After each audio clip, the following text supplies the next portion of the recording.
Ladies and gentlemen, this is Kiyo Kusagani, proud to premiere the greatest accomplishment of my life so far. If you'd like to watch the replay without commentary, I've left a link in the description. However, I'd recommend hearing me out this time around. There's a lot of gameplay intricacies that aren't obvious if you're an observer. The word special usually means exceptionally unordinary. Games with special in their titles are rarely as exceptional as their developers think they are, despite their best efforts. But Omega Fighter Special managed to soar above and beyond shooting game complacency. It's the last game you'd expect to be as excellent as it is, especially when the setup is as stock as it gets. A super weapon capable of planetary annihilation looms overhead, so a fighter squadron is sent on a suicide mission to destroy it, one piece at a time. By 1989, super space battleships were generic sci-fi showpieces. You could name a dozen games and movies following that 70s template. Assuming you watched Star Wars, Luke Skywalker's Death Star run is an iconic trendsetter.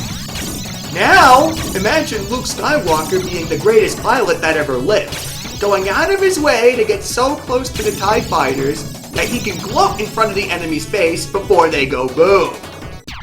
That's what it's like when you're an Omega Fighter professional. The closer you are to an enemy, the more rewarded you are.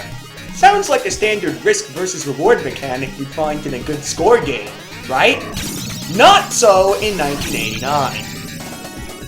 This was the most complex, open-ended scoring system an arcade game had from that decade. An experiment that laid the foundation for more elaborate replayability in every game thereafter. Typically in an 80s game, your score was a basic estimate of how well you were playing.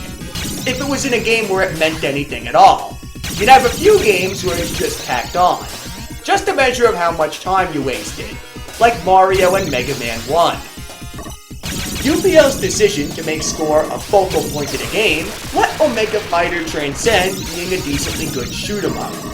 It has been the source of much spectacle in the hands of people that accept its encouragement to find as many ways to show off as possible.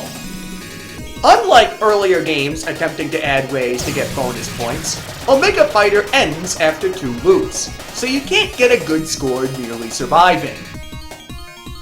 For the sake of keeping the commentary focused and unpadded, I'll fast forward to stage 7, near the end of loop 1. The entirety of loop 1 is in the raw replay.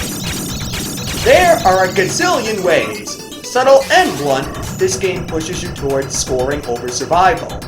But the one that juts out screaming at you is the bonus shit +1 at the very end of the ×10 meter.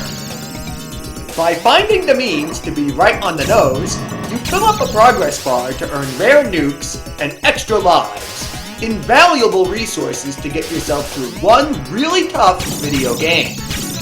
If the background footage isn't any indicator. Speaking of bombs, most bombs you find aren't the typical nuke everything on the screen kind. The flashing blue and orange bombs slow time to a crawl. These bad boys are awesome, and I'm amazed other studios didn't try to copy them, offering up tons of utility depending on the kind of player you are. And yes, they were intended to cater towards score play too, but their usefulness in neutering the walls of bullets is immeasurable. Being able to destroy entire clusters of enemies before they can put you in certain death situations, or outright practice boss patterns you might be struggling with. Even when there's not a whole lot going on, the extra time will often buy you moments to study when it's safe to go in for a close-range kill. The sky's the limit as long as you use it before you lose it. The other massive departure from your average shoot-'em-up is the power-up system. Power-ups are normal, but the way they work here is incredibly unusual. You get your choice between the wide shot and the laser. The wide expands your screen coverage, and the laser increases damage. But the more times you upgrade a weapon, the weaker its opposite benefit becomes. For example, if you have level 3 laser, you start losing range and won't be able to reach the top of the screen anymore. Alternatively, if you have level 3 wide, your auto-fire rate starts decreasing. It's an interesting idea on paper. Unfortunately, only laser is worth a damn, especially on Loop 2. Once the enemies gain extra health, you need the extra damage if you want any hope of killing anything within a reasonable time. So it's not a matter of what weapon you want, it's how much range or damage you need in the moment. There's also the rare Infinity power-up, which gives you a level 9 wide when you collect it, but since wide does jack crap for damage, I don't recommend collecting it. Last, and definitely least obvious advice, is to account for the swarm of bugs and glitches within UPL's shoddy programming. These are both to your benefit and your detriment. The last boss is supposed to be unkillable, but since I was able to carry a nuclear bomb into the arena, I killed the blobs that had 9,000 health, automatically winning the game. This same glitch also exists in their beat-em-up, Bandite, to give you an idea of just how buggy these games are. UPL's projects are managed a lot like Bethesda Game Studios today.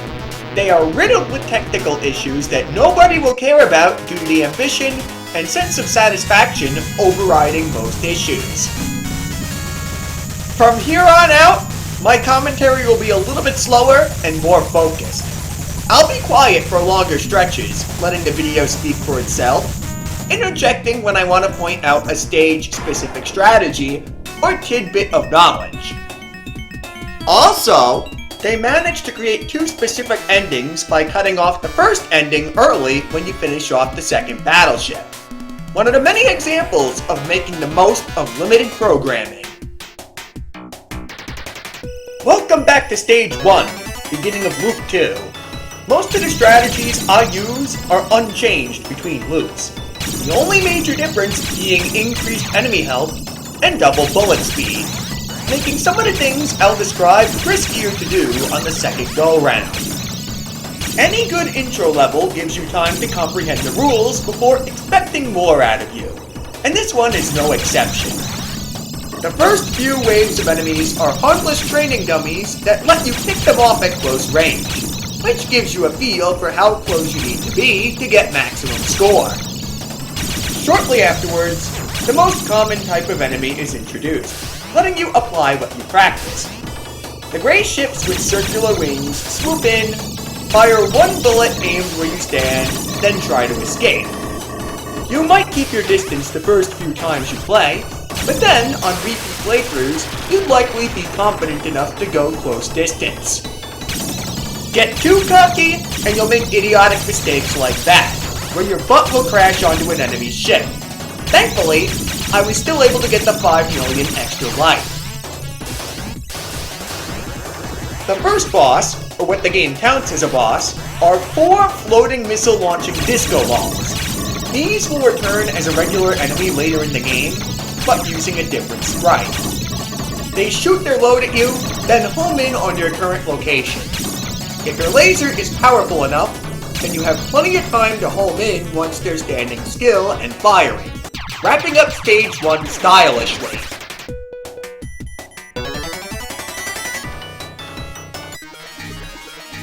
Rerunning Stage 2.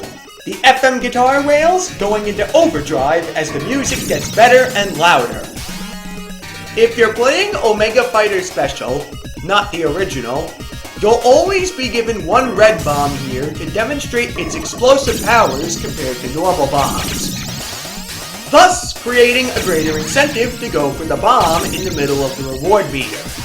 You get your first taste, that incentivizes you to earn more for later. You can carry 2 bombs on your ship at all times, but you'll always use the one on the right before the one on the left. So I try to collect nuclear bombs on the left-hand side to save them for critical emergencies. I tend to be very cautious with my get-out-of-jail-free cards and plan out their use beforehand. Just be careful the bombs don't get destroyed by stray bullets.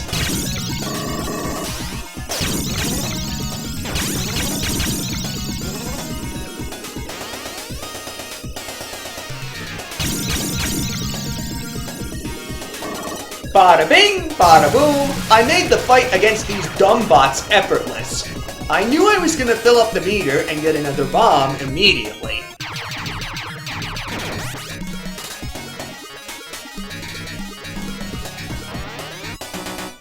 Stage 3. An asteroid belt with huge chunks of rocks smashed up by the mothership we're destroying. There are going to be rows of destructible missiles littered throughout the stage that hang at the top of the screen for a second. Fire a bullet at you, then travel down. You can hang to the left or the right edge of the screen to easily dispatch them for a ×9 or a ×8. Somehow the enemy had time to plant mines all over the place to welcome us. A crap ton of them, making this one of the best times to use a slowdown. Don't get overconfident though. Unless you know the exact timing, back off once you see the second silver ring surrounding the mine. That gives me enough room to avoid the bullets.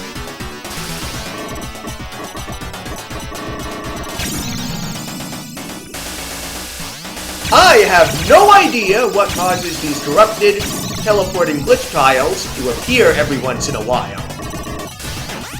This level also marks the first appearance of these square-shaped spaceships that hang out at the top of the screen, fire one big laser straight down, then try to home in on your location. If you have level 4 laser, these boxes are just asking to be ×10, making them an easy source of filling the reward meter anytime they show up. Fun fact about the jet exhaust fumes that can kill you. If you detonate a nuclear bomb here, you can actually destroy the fumes for 1,000 points a pop. The flames were set to 9,000 health, or something to make them invincible. But nothing survives the red exploding menace, making this worthwhile if you think you can get another nuke within stage 4 through 6.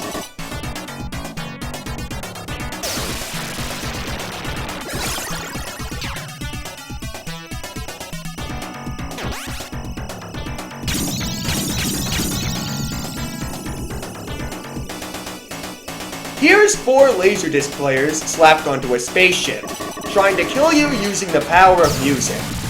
The entire thing moves in where you're standing, so I recommend taking out the wings at the far corners first.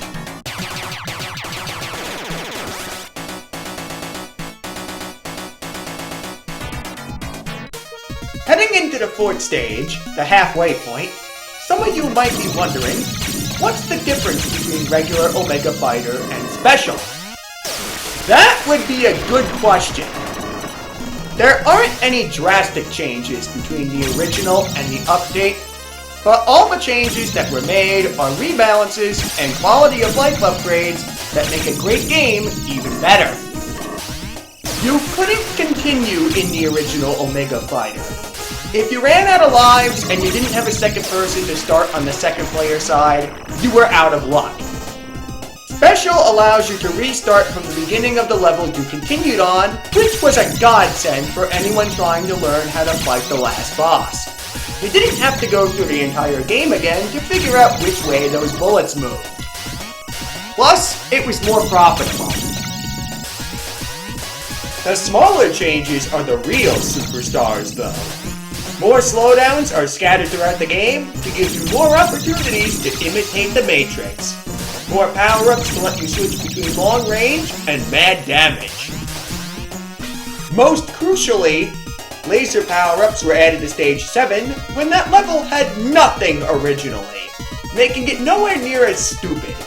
We'll talk about Stage 7 when we get there. All these changes led to a game that's more fun in the long run since you're allowed to be more aggressive in general.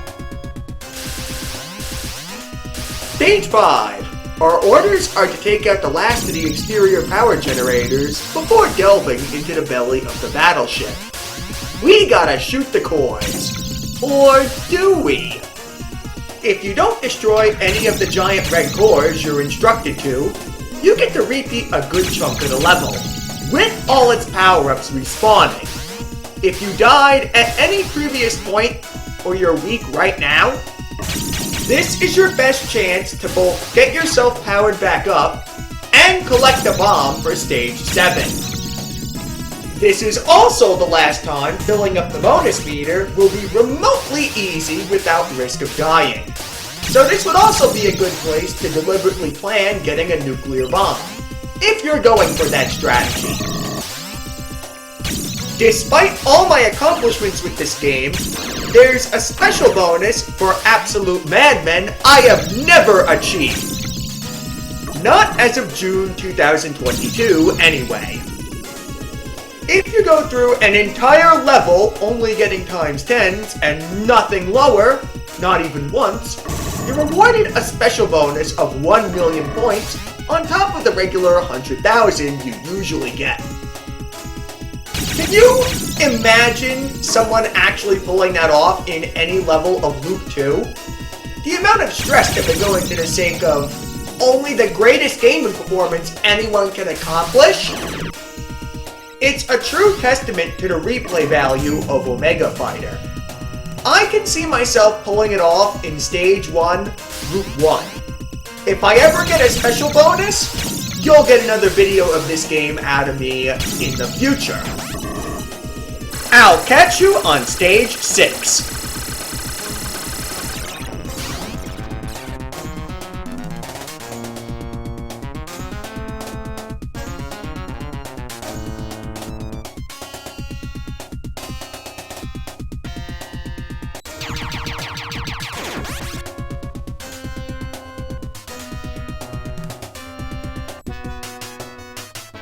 Having forced the latch open, we now travel down the enemy Ranway. I guess this is the deck where you make a run for it. Hey, don't look at me, I'm not an alien architect. The strategy for this stage is simple. It's got 5 enemy types in it, and they all have priority based on how dangerous they are. These giant clusters of red and black orbs should be your first priority. They have no chill. They'll constantly vomit bullets until they're dead, making them extremely dangerous. Once they're gone, you should set your sights on the turrets hiding inside the big red circles in the background. These shoot bouncy fireball-shaped bullets at you. Everything else is trivial, as long as you keep one enormous glitch in mind. Be careful not to be on the giant X when the big score numbers pop up, as this will kill you. It's very likely to happen on this stage.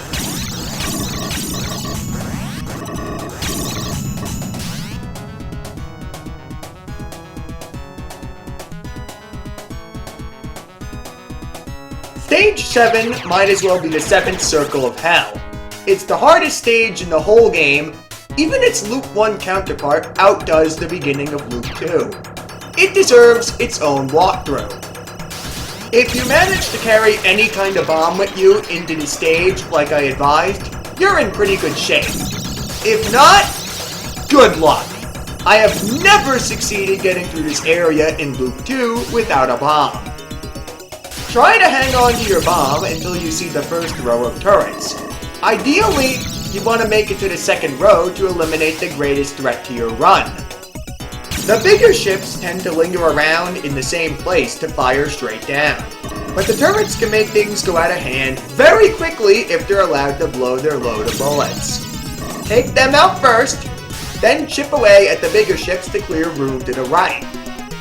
Those big gold ships should be gone the second you reach the solid blue background without green wires.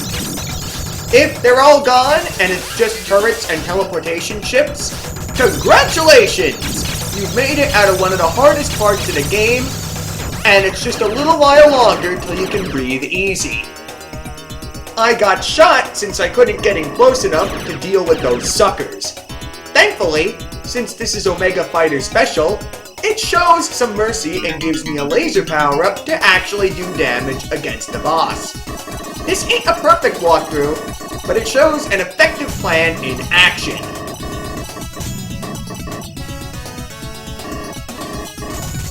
There it is! I got killed by the ×8. I am so lucky the next level gives me power-ups.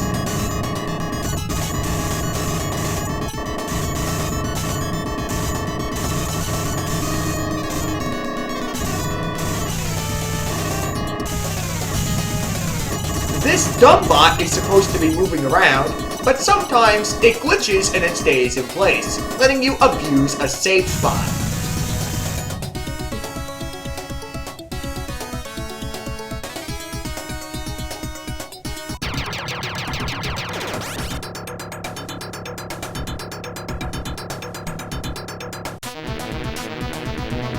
The last-ditch effort to stop you from saving the Earth. The inner core of the mothership. If you can survive stage 7, this is only half as bad. It'll come naturally, even if it takes several continues. You are showered with time stoppers. So, what else am I supposed to say except use them or die? Fireball generators take first priority here, since those bullets linger on the screen longer than anything else. But other than that, it's self-explanatory. The last massive hurdle is the last boss, which is an alien heart comprised of many organs that shoot 3 kinds of bullets at you. I actually had to fight it properly rather than just bombing it at move 2. Try to get at least a level 2 laser before the boss, so you can take out these 2 generators, creating movement-restricting bouncy balls. After that, it's just a matter of survival, since you can't actually kill it. You have to buy enough time until the ship falls apart to win the game. Fireball generators still take first priority when the camera shifts to the left or right side of the heart. Final note, only the bottom half of the giant blue bullets kill you. You can be in the top half of these safely. Very prototypical bullet hell concepts at work here. The smaller, regular-sized blue bullets should be treated like regular bullets. This concludes my commentary on a truly special game. Armed with new knowledge, you might fare slightly better. Every inch of progress is worth celebrating in a game as relentless as this. Good luck and good hunting. I am out of here.